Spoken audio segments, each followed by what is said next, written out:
Welcome, everyone. Thank you for joining us.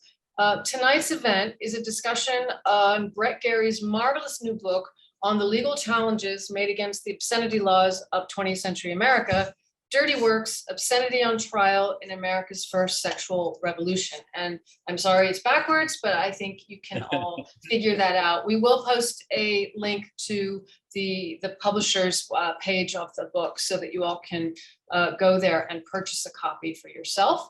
My name is Molly Rogers, and I am the Associate Director of the Center for the Humanities here at NYU. We at the Center provide a forum for cross-disciplinary discussion and collaboration in the arts and humanities here at NYU. And we do this in two ways.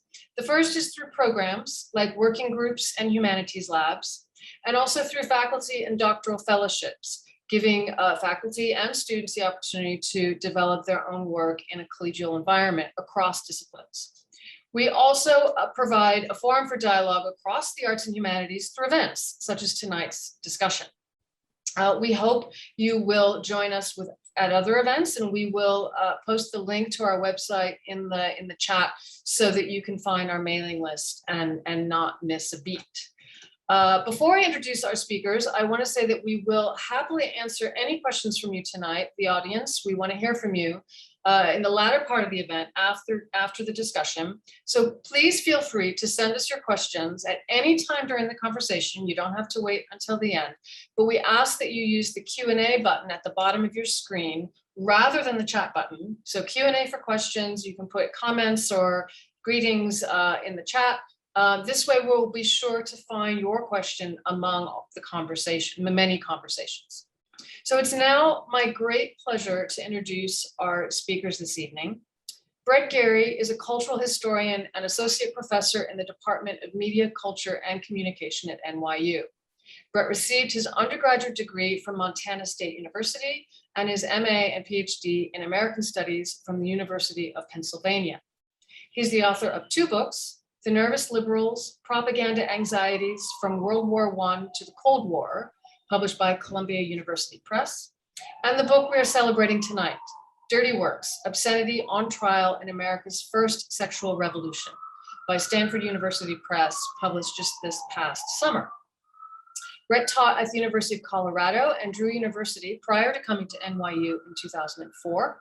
He teaches courses with an historical approach to media, culture, and politics, including classes on censorship in American culture, Hollywood films as American history, and changing depictions of masculinity in Hollywood films.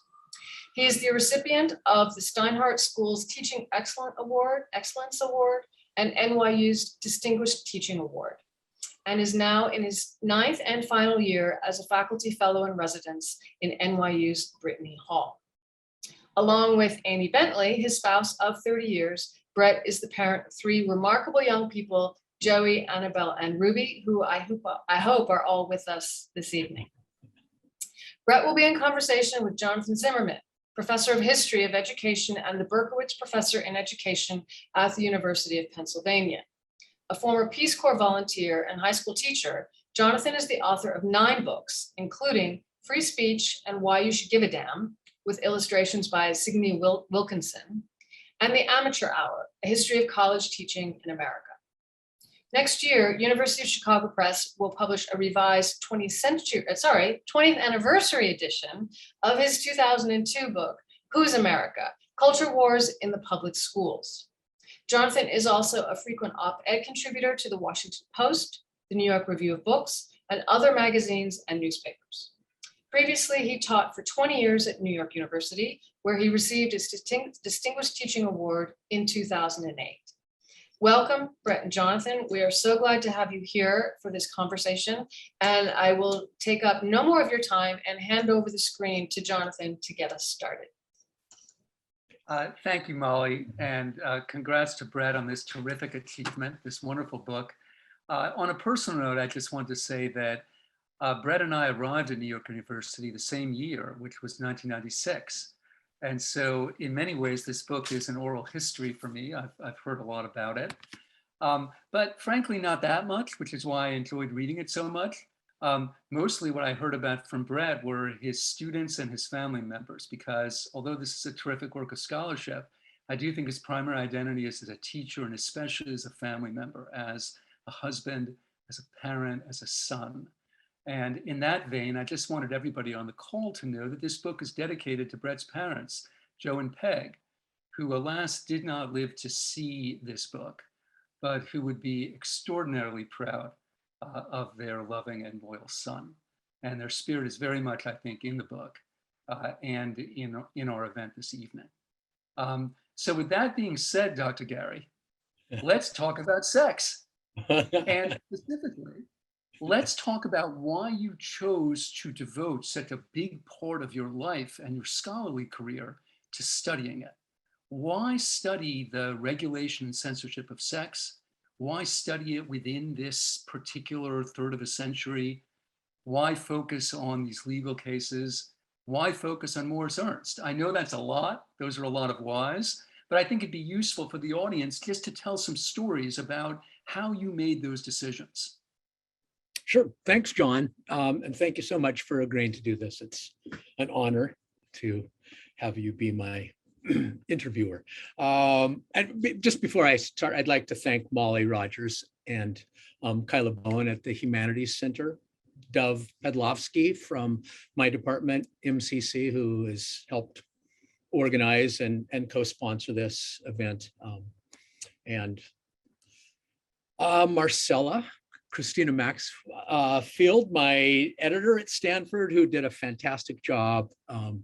I was so gratified to work with Stanford, their professionalism, and I feel really incredibly lucky to have had them bring my book to print. So I wanted to make sure to thank Stanford and to thank you. So to the question, I think there's a few ways I got into this book. One was my first book, The Nervous Liberals, focused on dangerous speech, ideas, and images in the form of propaganda, foreign propaganda.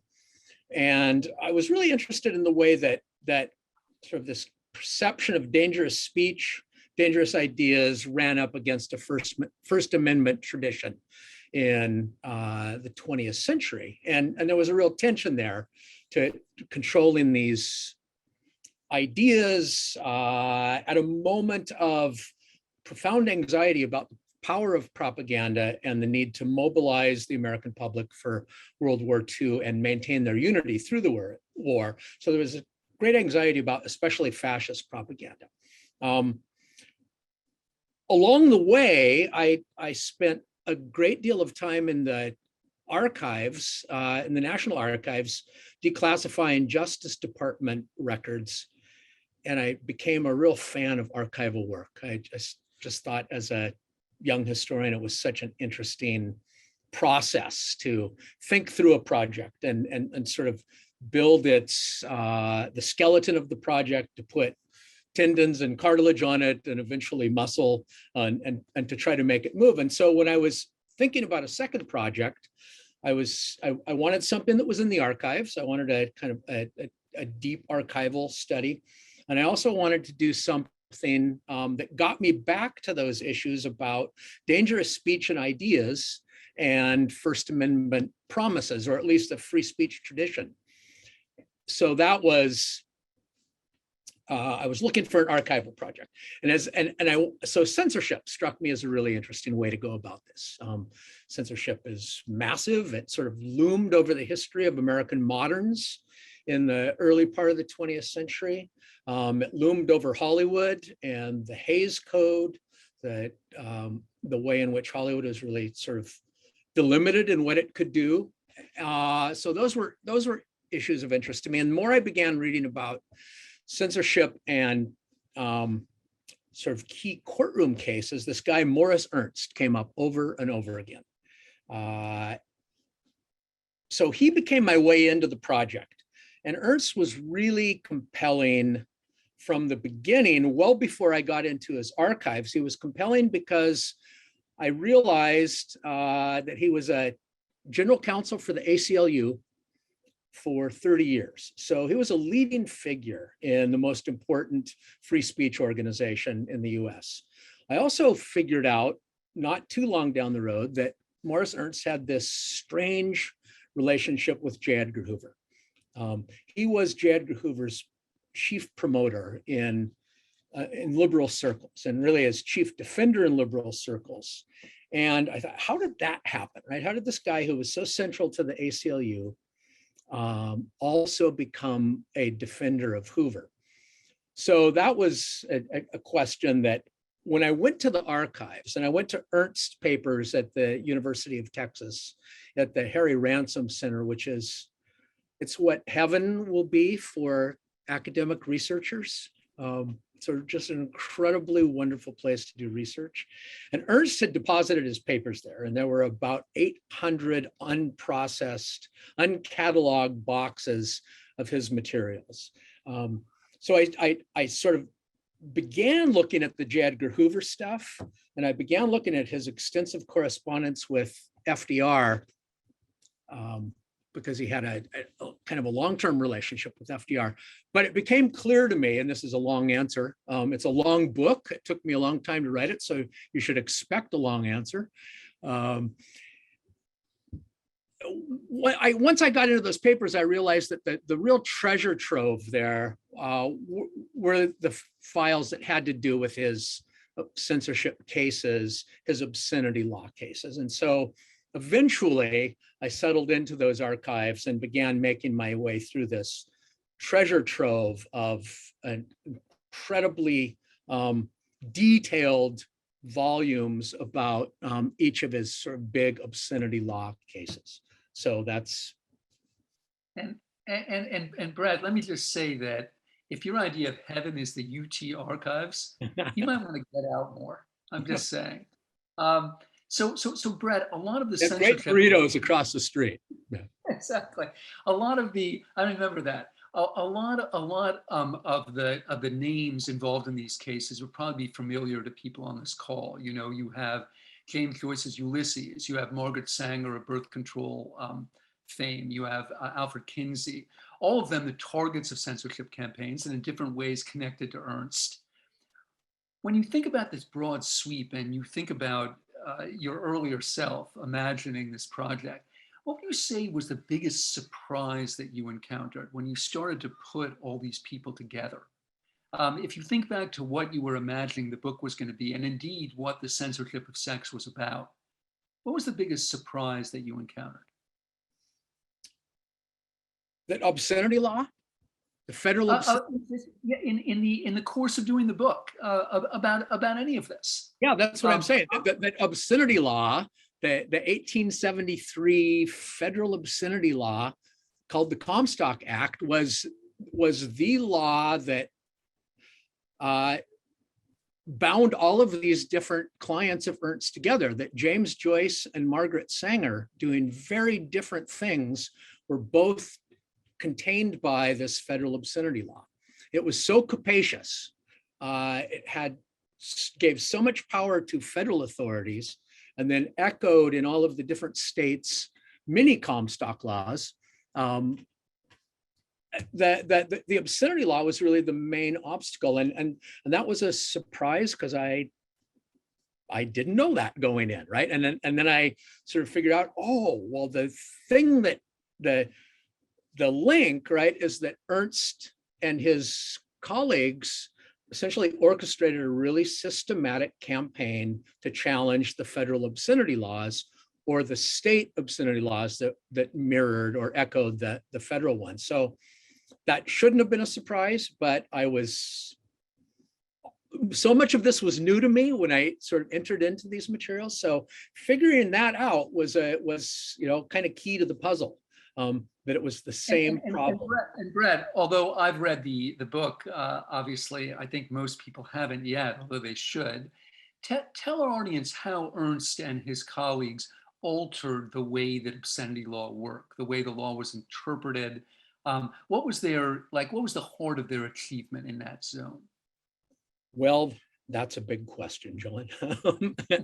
So I think the heart of their achievement was they it's it's multi-layered, right?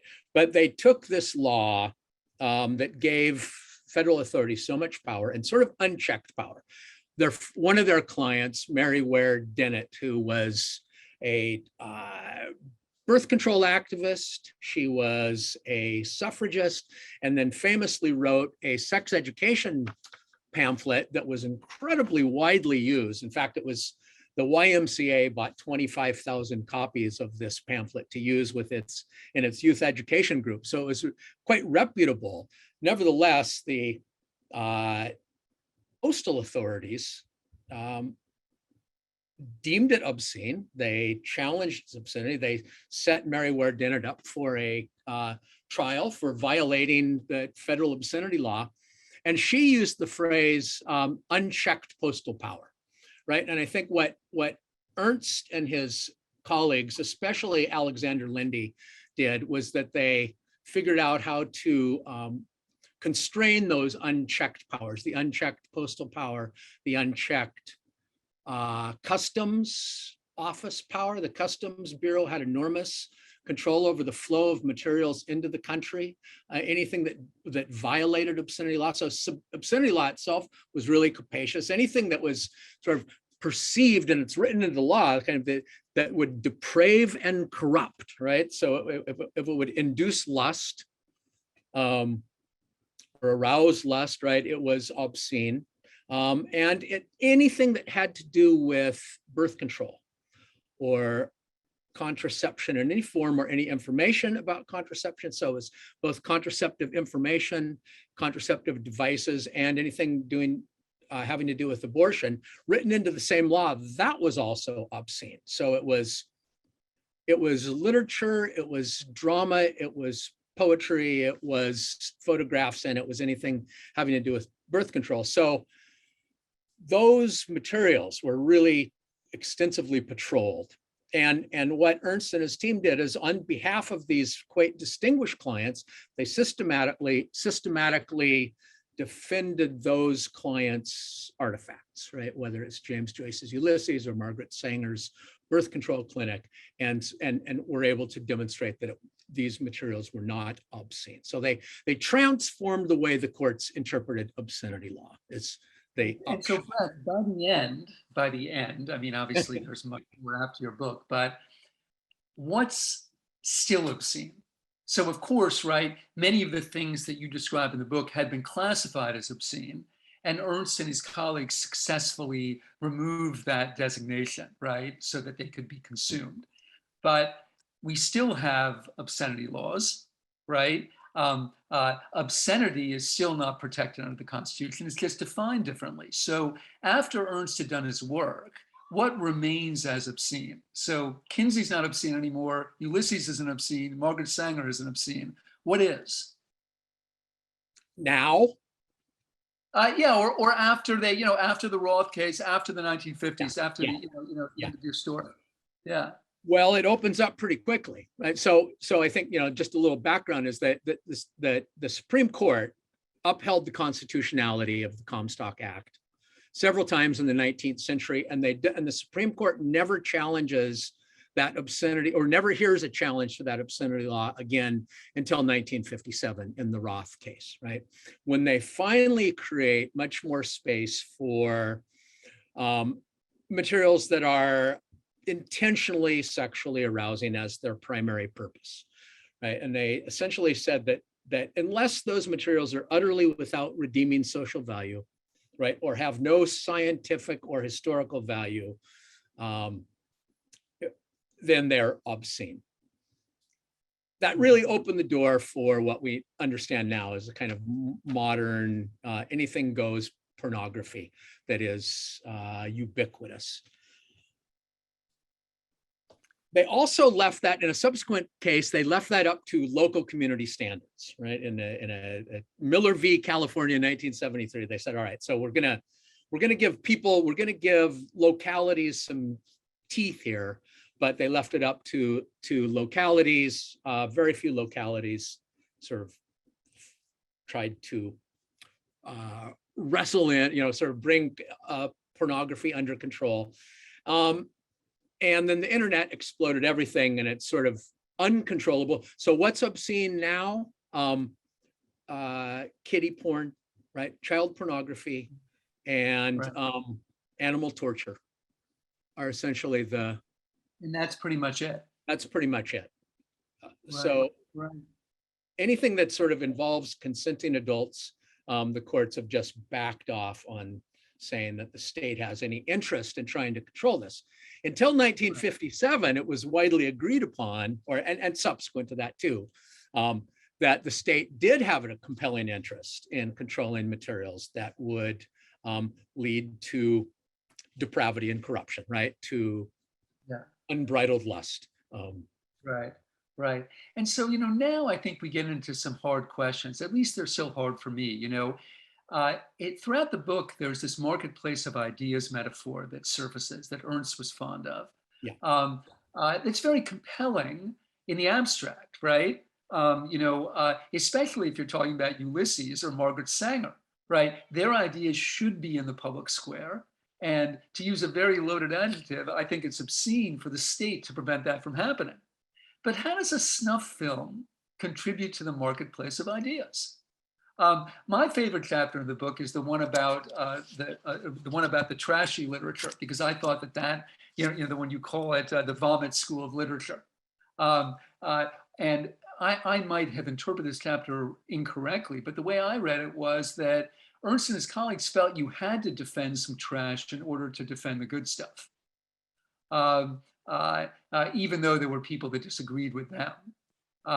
And sometimes they had a hard time finding experts to vouch for it. But how does a snuff film contribute to the marketplace of ideas? Like, what idea is there? Well, John, if I said that's outside the bailiwick of my book, would that be an argument? Because I don't really deal with that, right, in this book. So I think that essentially what I would say is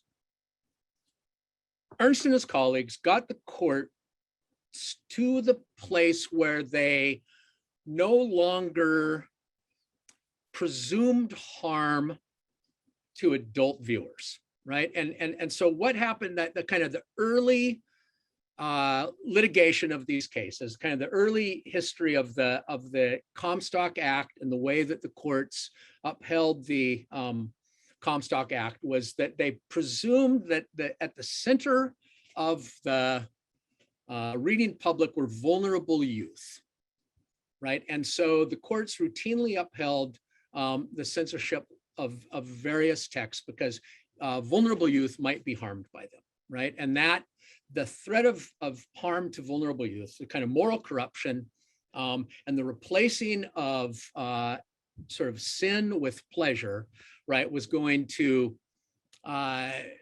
sort of disorder the moral universe, right? It was really going to upturn the moral universe. So that that question of harm, right, and the kind of the refusal to see value was one of the things that Ernst and his team were able to really get the courts to think about differently, like sort of that the value for urban adults, the value for kind of mature, rational adults who are interested in information about sexuality, who are interested in information about birth control, who are interested in information about how best to educate their children about puberty and the onset of sexual desires, how they were able to think about the place of sex in their own marriages, right? All of those things, which had, and those sort of artifacts, right, as I talk about in the book, they're all banned, right? They all violate the obscenity laws, and so Ernst and his teams sort of systematically defend those different artifacts, and they get the courts to think differently about harm and value. That these materials are valuable to a reading public. Within that marketplace of ideas, there's evidence, right, that a kind of cosmopolitan urban public is interested in these materials, and that there is also a kind of legitimate book world economy, right, a legitimate world of reviewers and experts and publishers and advertisers, right, who say, yeah, we think that this work is important, it's valuable to the public, it has, we give it credibility, we give it the imprimatur of our advertisements, we give it the imprimatur of our reviews. And so that marketplace of ideas demonstrates the value and puts a question mark around the harm. So over time, right, the courts say, all right, so, and I think this is a key thing, by the middle of the 1950s, essentially after World War II, the courts are really unwilling to say, you know what, we think it's harmful for adult men who fought in World War II to be sexually aroused by looking at Playboy, right? They're just, they're not willing to go there. Now, what's the value of that, of those materials, snuff films down the road? I think people are hard pressed to say there's value, right? What they are harder pressed to say is that the state ought to be involved in controlling those materials, because how do we prove harm, right? How do we go into somebody's bedroom, right? There is no place for the state to be invited into people's bedrooms to gauge, right, whether something is harmful, or whether it even produces effects that might be harmful. So I think that's so I carry no brief for snuff film, right? What I do understand, right, is the way in which that problem of proving harm, once the courts begin to consider that as this sort of question of proof of effects, how do they prove harm? And that becomes really difficult for prosecutors to do. Right. You know, the other thing, Brett, and I think it's connected to this discussion, that I thought reading your book, is that it was quite a happy experience to read a Whig history. And by Whig history, I'm not innocent. It's a progressive story. It absolutely is, right? It's a story of broadening freedom. It's a story of activists coming together to demand and eventually win that freedom. It's a story of men and women gaining the right to experience certain kinds of pleasure, which I think they did because of some of the decisions and some of the actions that you described. But there's another way of reading all this. I thought it was interesting that the word Foucault does not appear in your text or in your index. Now, I should tell you that's not my cup of tea either, but I think that a Foucauldian reading this would say, you know, Brett and the people Brett chronicles, they describe this widening zone of freedom. Really what this was just a new set of instructions.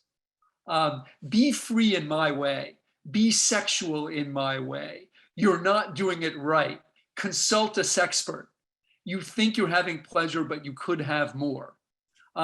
It's not actually widening freedom. It's a new kind of prison house of sort of commercial and sometimes state-driven instructions about what sex even is and how to find it pleasurable. How would you reply to that? Well, I would reply to that by saying that Margaret Sanger, James Joyce, Morris Ernst, Alexander Lindy, Meriwether Dennett were not reading Foucault. So he hadn't been born, but anyway, yeah. Yeah, well, I you know, it's an archivally driven history that really looks at the materials that these people produced, right, and the kind of surround of those materials by journalistic commentary, by the way in which the kind of publicity about these various cases was shaped at the time.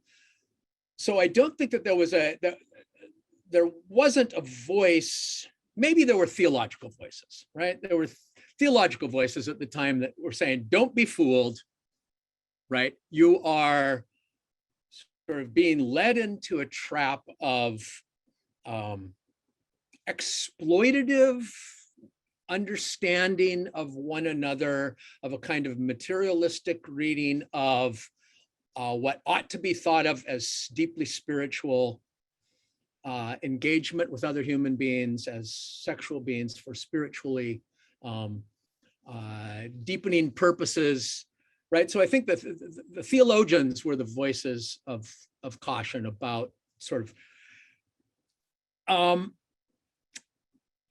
so do I buy a Foucauldian reading of it at this moment? No, I don't. I think that there was liberation.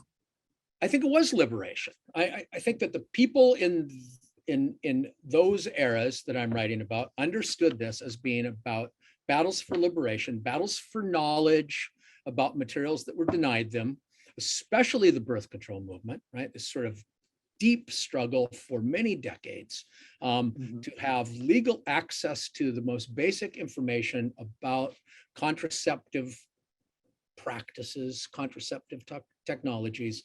So was this a kind of imposition of another form of control? I don't think that people would have seen it as such. I think that this was really a struggle for human liberty to be sexually informed citizens. And I think citizen was important to that too. Right, absolutely. And a successful struggle. And that leads me to another set of questions, because especially near the end of the book, you suggest that in some ways this struggle for freedom was more successful, if you want to use that loaded adjective, than say other battles for free speech. That we get to this point where, I mean, it is pretty successful. Again, if you want to use those terms, if the only thing that's prohibited is like animal torture and kiddie porn, right? Basically, the small L liberal side won. You can consume and read and watch whatever the hell you want. It's a remarkably free place. And yet, one could argue that's not the case for some other kinds of speech. What accounts for the fact that there was such a near total victory in your realm, but perhaps not in other realms of the kind that you probed in your first book? I would say a couple things there. I think I do have a caveat at the end that the kind of presumption that this is a near total victory ought to be at least checked or examined by the nature of so much of the anything goes pornography, right? And the way in which there still is exploitation of women and girls primarily, right? These are sort of the pornographic world, or sort of the distribution of artifacts that are by and large about male sexual fantasy and desire. And so much of that involves domination and humiliation. And the women who get one way or another get pulled into this industry and their images get circulated. They have very little control over it. They don't make money from it. They can't escape it. And so there's a kind of triumph of a certain kind of masculinist sexual desire, right? That is that's not parallel to kind of women's sexuality and the kind of freedom around it. And I think so. One of the things that I would point to is the way in which women's bodies are still so routinely patrolled in our political culture, right? The kind of constant challenge that's presented to Planned Parenthood, the constant challenge to abortion laws, the threat to women's sort of control of their bodies and their reproductive freedom remains an insistent part of our political culture, right? And kind of mobilizes congressional and senatorial and presidential campaigns, right? It becomes the central question around Supreme Court appointments. And so I think there's not an equilibrium there. I think there is a kind of privileging of kind of male sexual fantasy and desire, and not and women are still harnessed by this sense that like their bodies are subject to the body politics control, right? And that their sexuality should not be as free as men's sexuality. So that caveat stated, I think that the sex and sexual freedom is a little safer than untrammeled political speech, right? It's a little safer than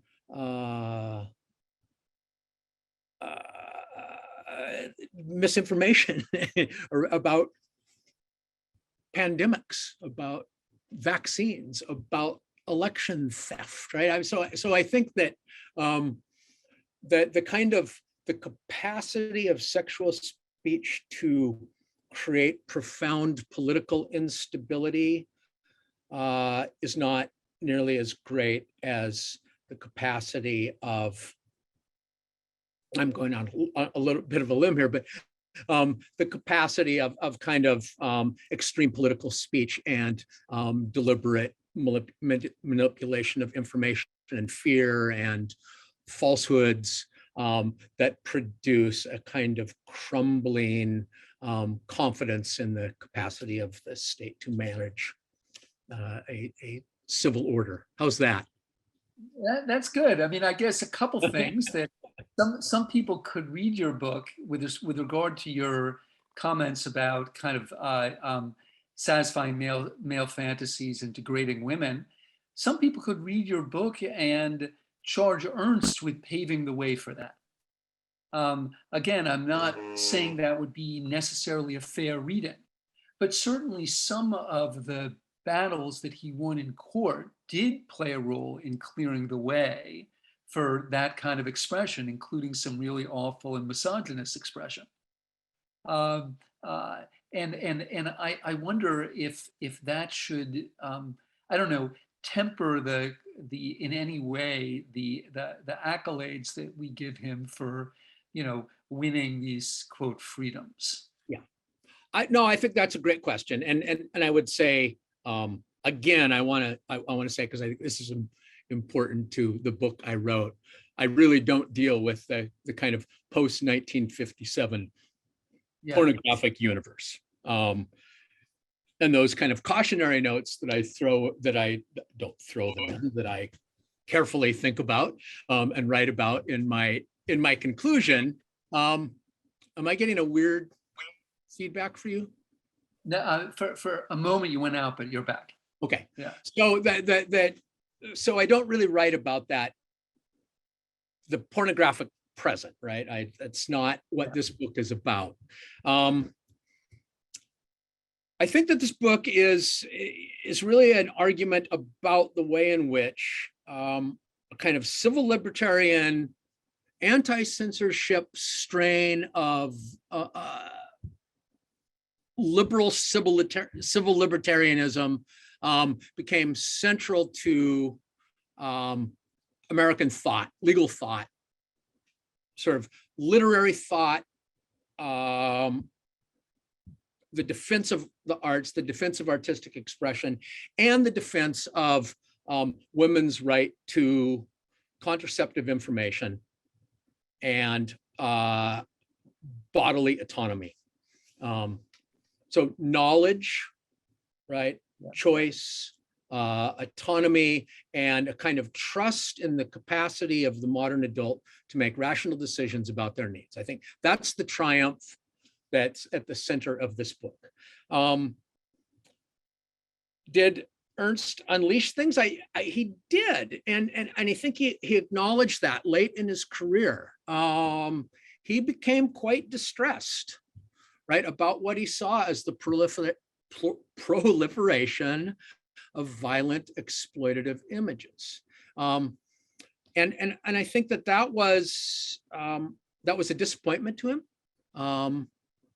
That's not something that he intended to do. And I think this is important, that the clients that he defended were by and large people who had achieved, they were notorious, but they were credible, right?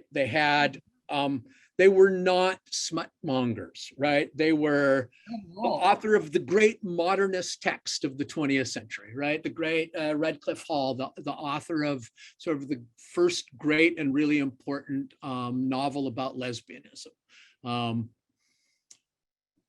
Marie Stopes's really important book, Married Love, about the place of sexual satisfaction in modern marriage, right? And the birth control movement. Alfred Kinsey's study of sexual behavior in the human male, and the gap, right, between the laws, these highly restrictive laws, and the lives that people actually led. So these were people who had achieved a great deal. He did not defend hacks, right? But in the one chapter you point out, the Vomit School of Literature, which I could not use as a title for that chapter. Right, he's taking on, and this is something we've not really talked about, is Ernst had two figures who were perfect for his campaigns, his public relations campaigns. The figure of Anthony Comstock, right, who authored these laws and loomed so large as the executive secretary for the New York Society for the Suppression of Vice, right, and the entrapment, right, the entrapment of people for producing materials that might lead to corruption and depravity.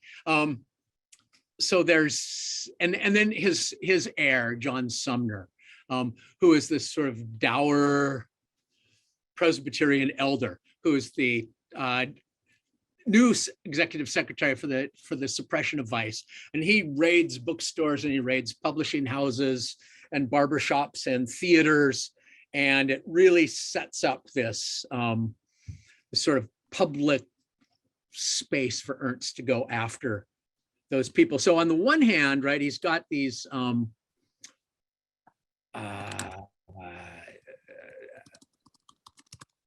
figures of scorn, right? People whom he can scorn and produce kind of agreed upon scorn in the literary world, the journalistic world.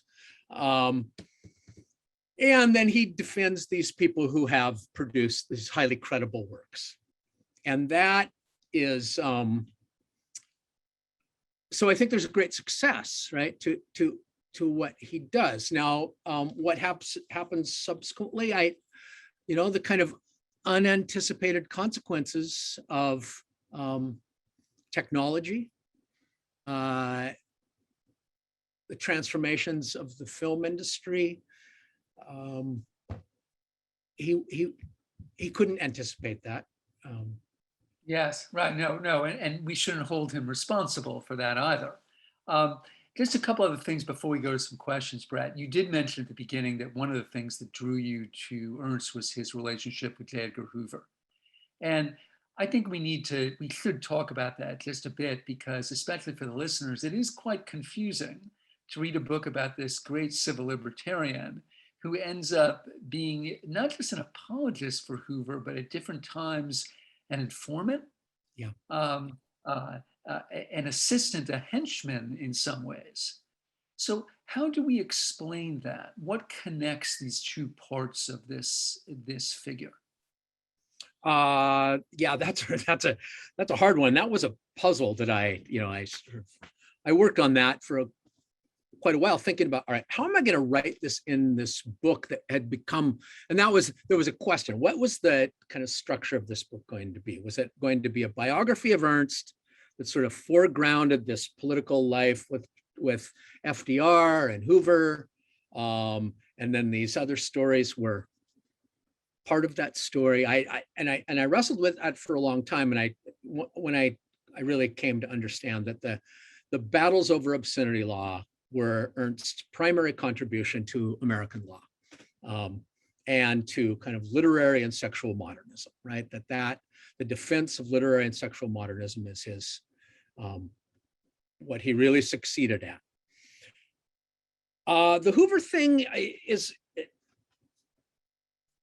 I think it comes from a couple directions. One is because Ernst was really involved in kind of left, liberal, progressive, radical circles starting in the early 20s, that leads him into his position as general counsel for the ACLU.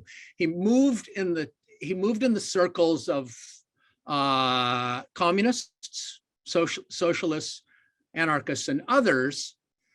And pretty early on, and I think this is important, he was the treasurer of the Garland Fund, also called the Fund for the Republic. And the Fund for the Republic was this sort of generous cache of money that Charles Garland left to the created the Fund for the Republic and then left it for the distribution to left-wing causes with the goal of creating workers' schools, workers' libraries, other kind of organizations that would sustain kind of left-wing intellectual and organizational life. That Garland Fund money was a rare sort of treasure, right, for leftists. One of the things that Ernst saw as the treasurer is that when the communists would borrow money from the Garland Fund, they wouldn't pay it back. They were deadbeats. Yeah, I thought that. Yeah, they wouldn't pay it back. So this fund shrunk and shrunk and shrunk. And then when the Depression hit, right, and all of that capital dried up, there was even reduced means. And Ernst was really involved early on with the NAACP and was helping to try to organize the NAACP's anti-segregation cases, and wanted to channel money to the NAACP, and that money dried up. And so that infuriated him, and it produced this distrust, right? So that's part of the story. Another part of the story is Martin Dies, a kind of notorious red baiter, congressman from Texas, and he's the first chairman of the House Un-American Activities Committee, HUAC, in the 1930s. And he begins a campaign against the ACLU. He calls the ACLU a red front, and that they are doing Moscow's bidding. And Ernst, as general counsel of the ACLU and on the executive board of the National Union, he wants to protect the ACLU, right? And so the question becomes, what do we do with the communists in our midst? Because there are communists in our midst. What do we do with them? And as the Popular Front, so there's sort of two parts, right? Is that he has an experience. He's one of the founders of the National Lawyers Guild, which is a kind of left liberal organization that is committed to racial integration of the legal system. The ABA does not allow Black members. The American Bar Association doesn't allow Black members at the time. And so Ernst and others want to create a space for African-American lawyers, including those NAACP people Ernst had worked with. And what they saw in the National Lawyers Guild, and it's taken place in other organizations, is a kind of an attempt by American communists to take over that organization, right? And they were sort of infamous for having what they were, referred to as steel butts. They could sit at meetings all night long, right? Wait until people left, call a quorum, take a vote, and change the charter of organizations. And they tried to do that. They tried to kind of change the charter of the National Lawyers Guild, and Ernst, Jerome Frank, and others sort of walked out of the National Lawyers Guild. So he's really suspicious of communists. Sometimes for good reason. Yeah, right? yeah. And then after the Nazi-Soviet Pact, when people did not repudiate the about face by the American Communist Party on their alliance with Moscow, he just thought anybody who remained a member of the CP had lost their credibility, had lost their intellectual credibility. They were intellectual ferry boats, as he called them. And that became his issue, right? And that's sort of, he began to channel his energy into defending the ACLU and protecting it from communists, and then sort of identifying communists as potential threats, right, to American democracy at this moment of peril against fascism. And Martin Dies was a hack. Martin Dies was a clown. He couldn't be taken seriously. J. Edgar Hoover stood out as this person who had a kind of respectability, right? A due process respectability. And so Ernst sort of attached his anti-communist wagon to Hoover's horse. But here's the thing, Brett, that I find so interesting. You know, Hoover had his own strange ideas about sex, sexuality, and its connection to politics. And this was something that went through the sort of Cold War right, the idea that sort of sexual permissiveness and licentiousness was softening us up for communism, right? Yeah. This is what Mike Royko, the Chicago columnist, satirizes, "Let Mao show you how," right? The idea that, you know, because of all this sort of sexual expression, we're going to become Reds because we're going to become sort of kind of flaccid, and we're going to lose our spines and all this stuff. Why would Hoover have anything to do with Ernst, who had been such a central figure in allowing, or not allowing, but creating the sort of constitutional framework for the allowing of that kind of expression?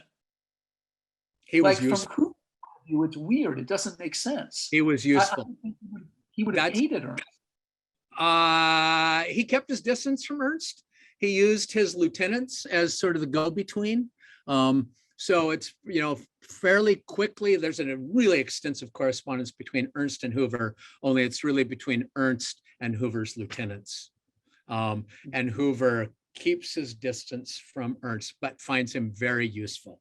And Ernst is willing to write articles in The Nation, The New Republic, Reader's Digest, Saturday Review of Literature, kind of extolling the virtues of J. Edgar Hoover and the FBI, and how protective Hoover is of democracy. So Hoover understands his usefulness, and the kind of, and they check him out, right? His Ernst's FBI files, there's pretty close examination of whether he has questionable affiliations, and he doesn't. So he's sort of safe on those grounds. And I think, you know, one of the tragedies I think of this affiliation with Hoover is at the moment when the McCarthyites, right, and Hoover are going after queers in the homosexuals, as they were called, in the State Department and other federal agencies. Ernst should have been their primary defender, right? And everything about his career to that point would have suggested that he would be the primary defender of them.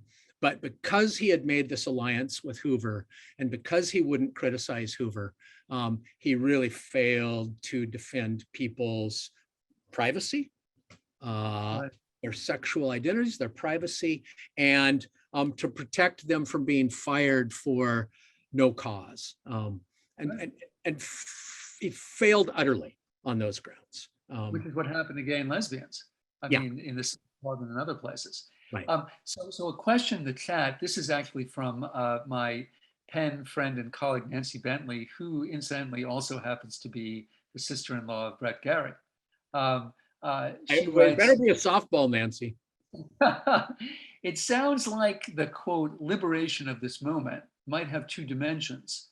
One that puts women's sexual autonomy at risk, i.e. material that entrenches male anti-female sexual expression, and one aspect that protects women from that development by allowing information about birth control. Are both of these things opened up, even though they're at odds in some ways? Does one of those get the upper hand?" That's a great question.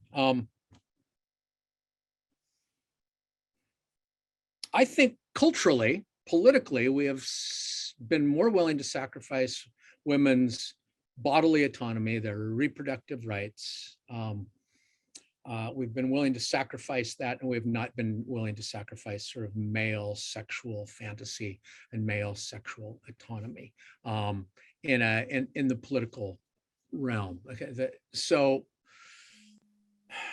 I don't know if that's an adequate answer to that question. But I think, yeah, the sort of the prerogatives of masculine desire, right? The kind of world of fantasy has been sort of agreed upon as not being harmful, and somehow women's sexual autonomy, reproductive autonomy is harmful. It threatens the body politic, threatens the state, threatens the moral universe, and needs to be checked. And so I think that the kind of the political volatility of the female body, right? The kind of female reproduction is much greater than it's volatile.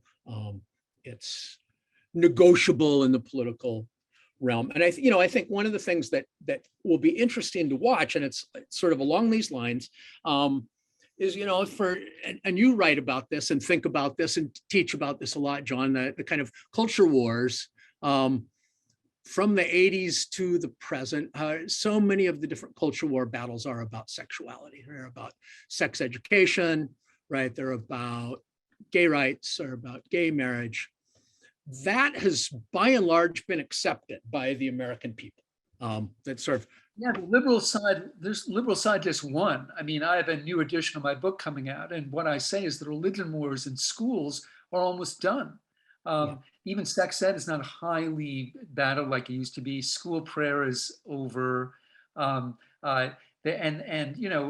far as LGBT rights and statements, I mean, the only demographic in this country now that opposes marriage equality are Republicans over 65. Yeah. Even highly conservative people who are younger, they have no truck with it. And they're, what? Like, why do I care? The great exception to that is abortion. And I think we're still waiting for an explanation of that. I was wondering if you'd like to take that on, Brett. Like, why in so many other realms about sex and religion has, if you want to call it the liberal or libertarian side, triumphed, and marriage equality is a great example. But abortion, the needle has moved very little, and it remains much more hotly contested than the other ones. Yeah, I do not claim any expertise. Let me just say, I claim no expertise as a kind of expert on abortion and abortion politics, kind of the history of abortion. I wish I had more expertise. I don't. But I think a couple things happen, right? One is that the kind of right to abortion took place through the courts, and it didn't take place legislatively. It did not take place through public referenda, right? And I think one of the things that's interesting, and that is completely in keeping with everything else that I write about in this book, which is state legislatures and the federal legislature were not going to deal with any of these issues. They were not going to pass laws that expanded the idea of human sexual freedom. They just weren't, they were going to stay away from it. So the courts became the sites through which these issues got meted out, right? And that's what Ernst understood early on. He convinced Margaret Sanger, forget about national legislation, let's go to the courts, let's have a test case. So I think part of the problem with abortion, right, one of the reasons it remains so volatile is the public sort of never had a chance to weigh in on it, to vote about it, to have state by state referendum. It was sort of handed down from above pretty quickly. Or suddenly, right? And then it becomes a really effective organizing issue for the Catholic Church and evangelicals primarily. And it's used very effectively to mobilize the body politic, to mobilize a certain segment of the public, and to keep abortion out there as an organizing principle, right? I also think abortion's incredibly complicated, right? It's a first principle thing, right? If your first principle is that human life begins at conception, it's very hard to get off the abortion, anti-abortion train, right? It's really hard to do that. That if human life begins at conception, then you are murdering an unborn child, or you're murdering the possibility of an unborn child. So it's a profound and clear issue for a lot of people, right? If your first principle is female bodily autonomy, women's bodily autonomy, that the state has no room to say what women can do with their body in any way, at least until that fetus is viable, then that's a first principle, right? That this and so abortion is deeply felt. It's hotly contested. It's ground on sort of clear moral principles on the one side and a kind of politics of autonomy and choice and self-determination, right? Sort of the sort of women get to shape their lives. They get to shape their reproductive lives. They get to make those choices. And so I think that's why it remains so problematic, is it's hard to compromise on that. Right. And what I find so fascinating, of course, is in your story, if we go back in time, obviously you have many activist groups acting about these questions. I mean, Comstock was the head of the New York Society for, what is it, the suppression of vice? Yeah. Yeah, exactly. And this too mobilized people in ways that seem very anachronistic to us. So abortion mobilized people, but you don't have huge crowds outside, demanding the suppression of a book or a movie in ways that you've seen in prior eras. Right. Occasionally movies do get protested, right? The Last Temptation of Christ, exactly. During the Mel Gibson years. Yeah, no, right. But again, things being seen as being as sacrilegious, right? Kind of Hollywood money used for sacrilege is right. That's protest worthy.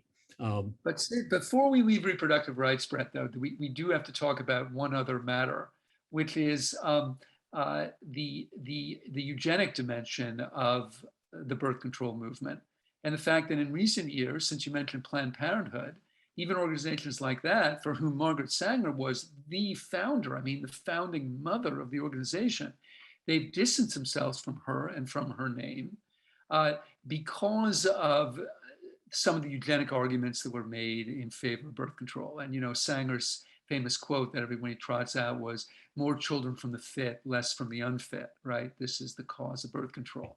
Yeah. Obviously, you address these factors in your book. It would be impossible not to. But I also think it's fair to say it's a pretty minor key in your book. I'd just like you to talk about, A, why you made that decision, that is, not to give it a lot of ink, and B, if you think the book can help us kind of put these people in context and maybe even render a judgment about whether we should still have Margaret Sanger on Planned Parenthood buildings. Well, I'd like to blame it on my editor. I had a really extensive conversation about eugenics that was then hacked out. No, I did make a conscious choice. I think it's a great question. I would say a few things about that. I don't think Margaret Sanger should be known primarily for her eugenics statements, right? I think so. I'll go back to that. I also think that this is no defense of eugenics, right? But there's a kind of positive eugenics and there's a negative eugenics, right? And Sanger and others, including E. Franklin Fraser, whom you write about, W.E.B. Du Bois, and other sort of African American leaders. She establishes a birth control clinic in Harlem with the full support of African American leaders in New York, right, to serve that population. And part of the argument that those African American leaders are making, and Sanger and others, is if families can have fewer children, their scarce resources can go toward producing better lives for those fewer children, right? The difference between trying to raise 9 children and trying to raise 3 children is immense. And every child in that 9-child family suffers if the family size is not limited, right? So family limitation produces healthier children. right? It produces healthier mothers, mothers who live longer, right? It reduces the sort of rancor and stress within families. It produces happier families. It produces healthier children and potentially better educated children, because then those resources can be used for education. So I think that point is kind of Margaret Sanger's position on that is kind of overwhelmingly a kind of producing healthier offspring, happier marital lives, less stress on mothers from having too many children. She does not make arguments on behalf of sterilization, right? She does not advocate, and I think part of what's happened, right, in the kind of public discourse about Margaret Sanger is she gets blamed for sterilization. Planned Parenthood gets blamed for sterilization. It's like, that's not where it's coming from. So I think that's important. Margaret Sanger spent the vast bulk of her career advocating women's right of access to dependable, inexpensive, safe contraceptives. She set up clinics for that.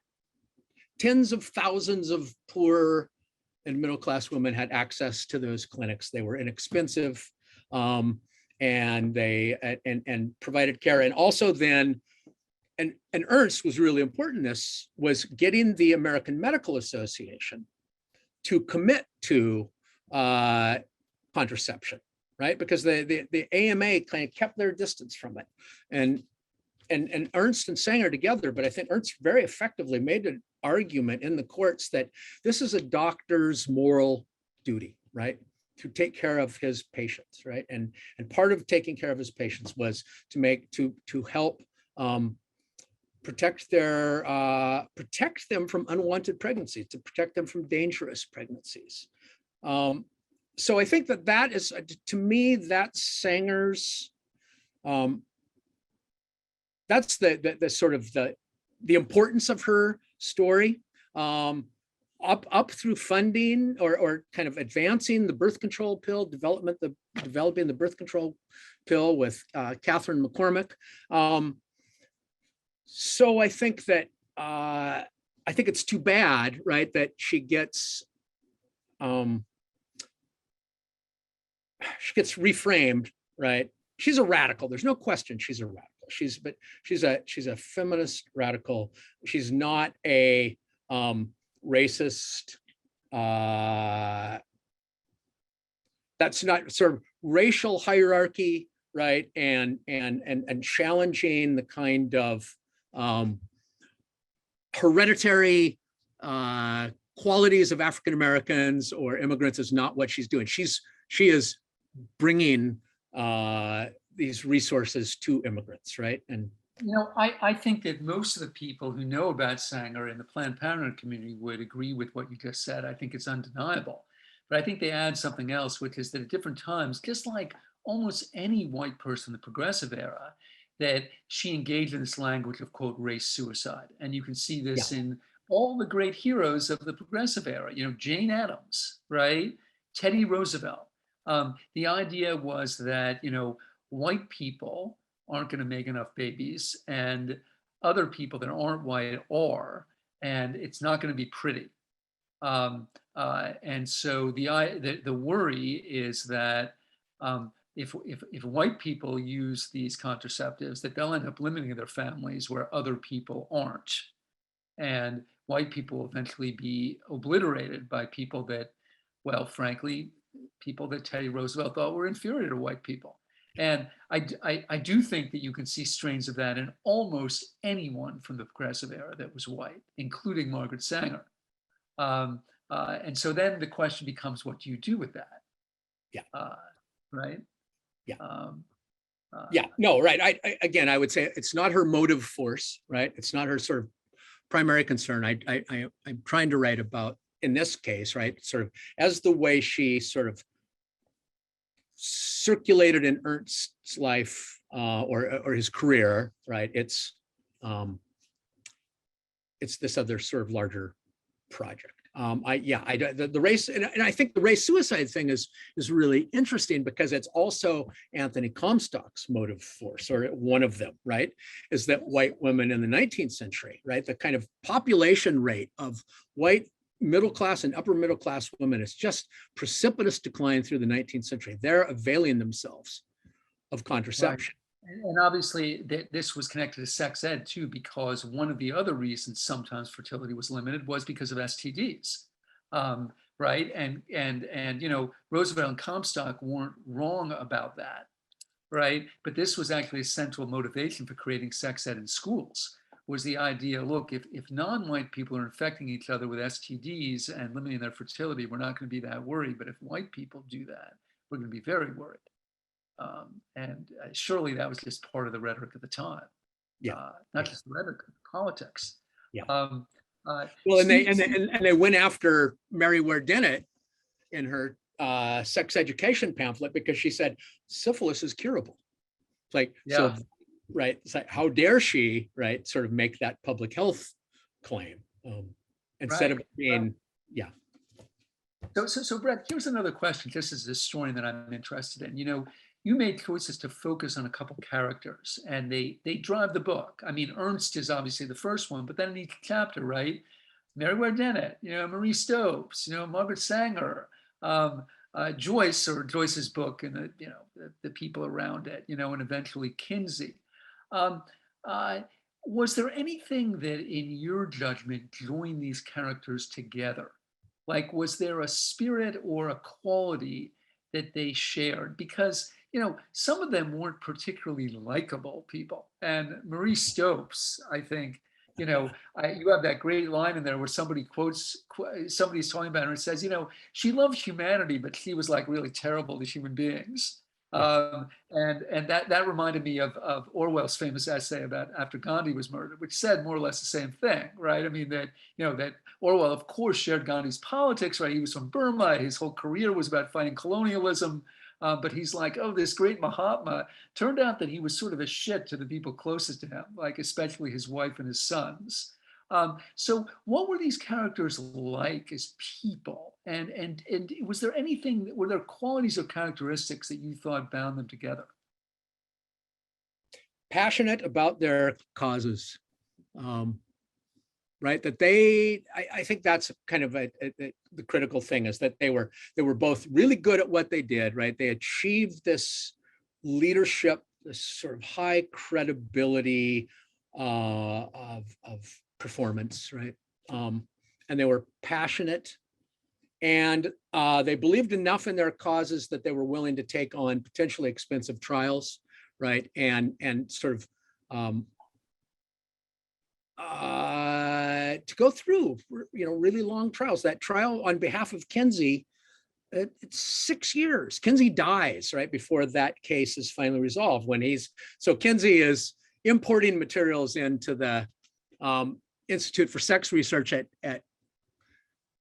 University of Indiana, and there had been an agreement with a customs official that the materials that were being sent in they were just gonna sort of keep sending it to Kinsey because he was buying these materials from abroad, and then he was also getting materials from the prisons, right? Prison art. And then a new customs official said, this stuff is crazy, right? This stuff is, so I think, you know, they were like, they believed in their causes. They were devoted, right? They were really good at what they did. And they were willing to take on the potential risk of these kind of high profile cases. Right. You know, another thing I wanted to ask you about that's a recurring theme, you mentioned public relations. Let me just say one thing too. I'm sorry to interrupt you. They also believed in sex enlightenment, right? Kind of all of them, right? To a T, they agreed in this sort of principle of more information about human sexuality. Right, and that will make the world better. Yeah. Right. You know, if we can share that. And in fact, that does connect to the question I was going to ask, which is public relations, which is a term you used earlier. And to me, that's a kind of recurring theme in the book that you can see in each chapter. Obviously, because the narrative arc is very much about Ernst. It seems like what's at the forefront are the court cases and the way the law is being shaped and being interpreted. But at the same time, Ernst is very much of a political player outside of the courtroom. And you have him like exchanging correspondence with like Walter Lippmann, and trying to place like articles and op-eds in newspapers. Talk more about that and his broader strategy outside of what we would normally think of as constitutional law. Yeah. I think that's right. That's a great question. He is a strategist, right? He's an impresario. Mm-hmm. He's staging these battles, right? We're going to take on the customs authority. We're going to take on the postal authorities. We're going to take on the legacy of Anthony Comstock. We're going to take on Jon Sumner.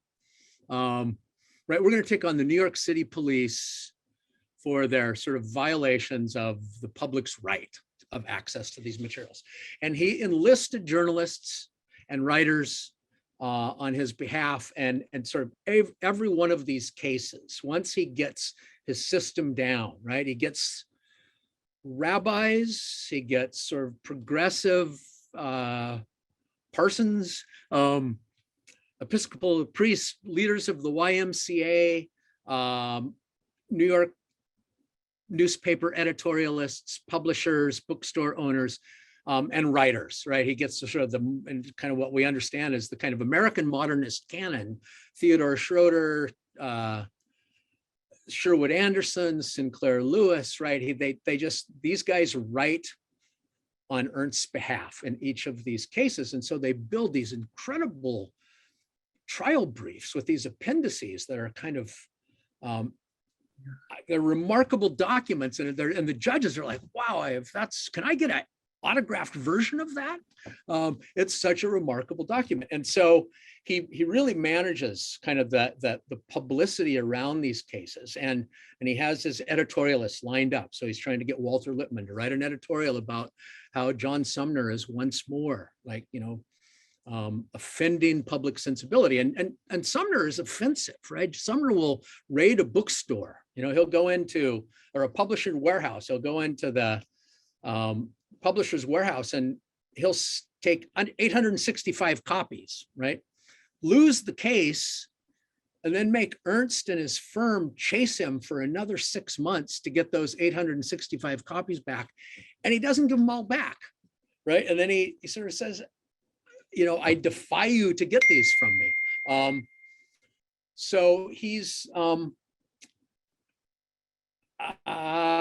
really effective at managing the spectacle around this, and he does that, and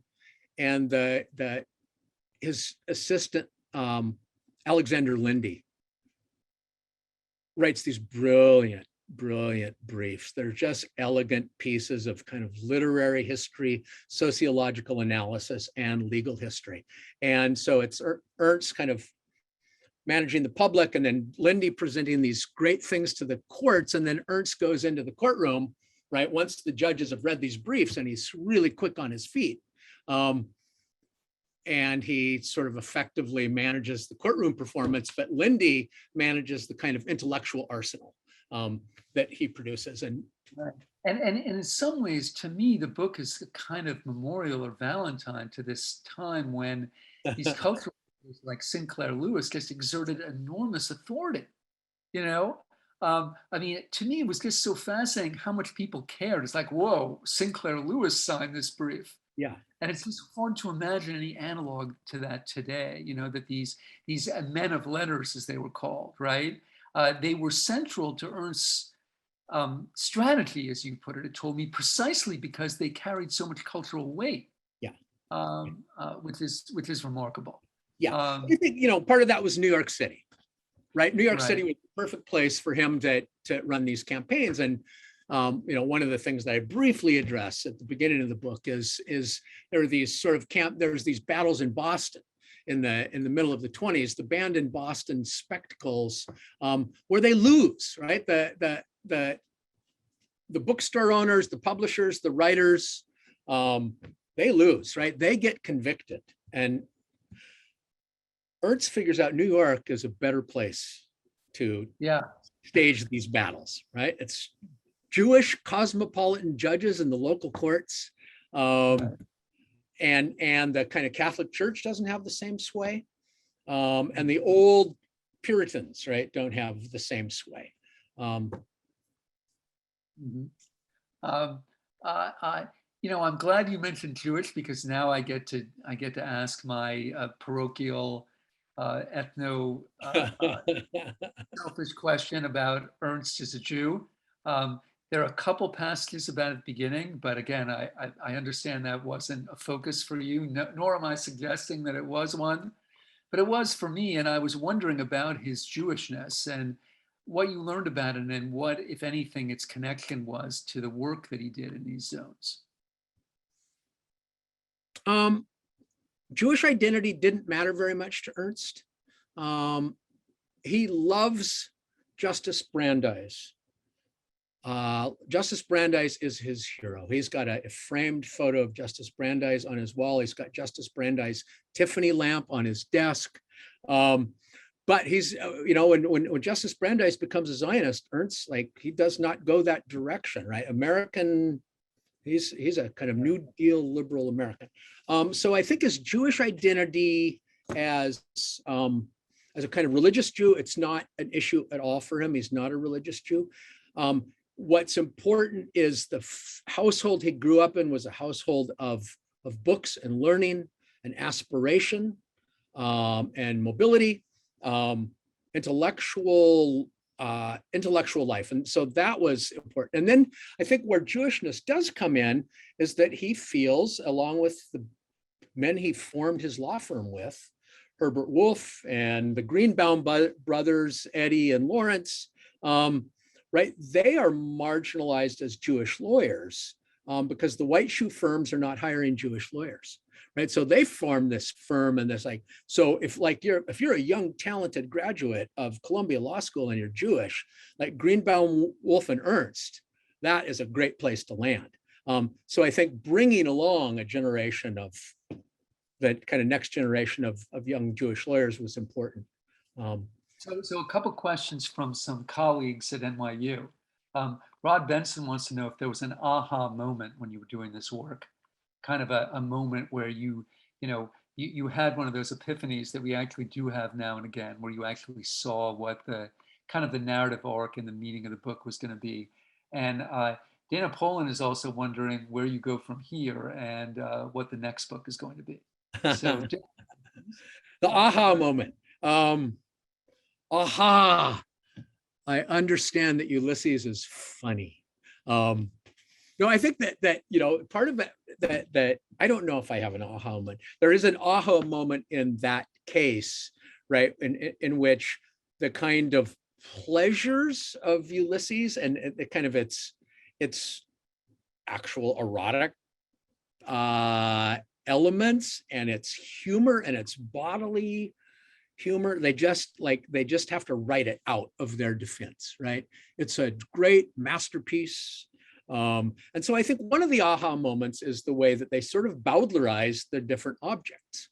They clean them up, right, for presentation in the courts. They took the sex out of the Radcliffe Hall's Well of Loneliness. There's not much, but there is some, sort of sexual tension and passion. So they cut that out. They ignore it in Ulysses. So I think that in making these sort of arguments of respectability, the value and respectability, they sort of Bowdlerize these forms. I think another aha moment is that other aha moment just passed out of my head. So that's okay. The next book. The next book, I don't know. I'm thinking about masculinity. I'm thinking about the crisis of our present moment when there's so much male rage and so much willingness to sort of glom on to misinformation, to insist, like people dying on the hill of not getting vaccinated. Like I just find that a kind of an astonishing moment. So what has led us to this moment of of kind of masculine rage. So I don't know that that's a big, broad project. I'm sort of interested in sort of evolving depictions of American masculinity in Hollywood film. I'm interested in novels. I want to do interviews with people like yourself. So that it's a very vague, big project that I may bring tears to my dear wife's eyes to hear me talk about another big project. Well, on that note, we don't want anyone crying. Let me just say on a personal level that one of the things that I thought about when I was reading this book was coming home from school, probably in 1977, carrying a copy of Lady Chatterley's Lover. And my dad laughing and pointing out that when he was at Dartmouth College, he had to read a pirated and expurgated version of Lady Chatterley's Lover, which is kind of amazing. Anyway, I just wanted to thank Brett Gary for producing a terrific book and for engaging in the conversation with me. And most of all, I just hope that he and Amy and Joey and Annabelle and Ruby find a way to raise a stein or raise whatever it is that they raise to celebrate this great achievement. So thank you very much. Thank you, John, for leading such a challenging, interesting, engaging conversation. You are a mensch. Thank you both. There were some tough questions there, but some really great answers and a really, really fascinating and I think important book. So please look for it in your bookstore or go to the Stanford University Press website. We posted the link. Dirty Works, Obscenity on Trial in America's First Sexual Revolution by Brett Gary. Thank you both, Brett and John, for your time tonight and your wonderful wit and charm as well. I'd also like to thank Kyla Bowen and Denny Valentine, who are our great helpers behind the scene. More than helpers, they actually just sort of make everything possible so that we can be here on screen. I want to thank the audience as well. And we need to thank our co-sponsors, the Department of Media, Culture, Communication from Steinhardt.